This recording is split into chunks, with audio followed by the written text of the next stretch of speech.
Në seancën e fundit gjyqësore për vrasjen makabre të Liridona Ademajt, avokati i familjes së saj, Leu Trim Sylla, mbajti fjalën hyrëse para trupit gjykues me një tonë emocional dhe të thellë reflektues.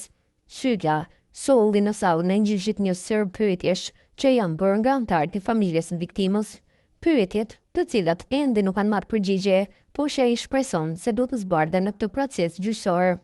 Besoj se para kësaj gjykate do të jepet përgjigje pyetjes së babait të Liridonës.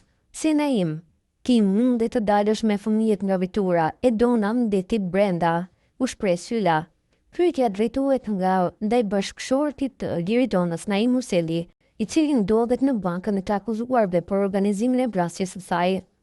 Avokati po ashtu ndau edhe dhimbjen e thellë që mbartin fëmijët e Liridonës, të cilët janë përballur me një humbje të pakthyeshme dhe trauma të mëdha. Pse babi e la hajnin me bananës bam ishte një nga pyetjet e fëmijëve që Sylla e përmendi me dhimbje. Në fjalën e tij ai solli edhe traditjen e nënës së Liridonës, e cila siç u shpreh Sylla, ka vetëm një pyetje që e përvullon çdo ditë. Se nuk kohën dhe pa me Liridonën. Avokati ngriti edhe çështjen e sjelljes së të dyshuarit pas ngjarjes, duke përmendur se një nga djemtë e Liridonës kishte pyetur pse Naim po mundet që i qep me ju vërtit fëmijëve atë natë, ndërsa vetëm një ditë më pas ishte parë në një hotel luksoz në Prishtinë, duke u ushqyer në Swiss Diamond, sikur nuk ka ndodhur asgjë.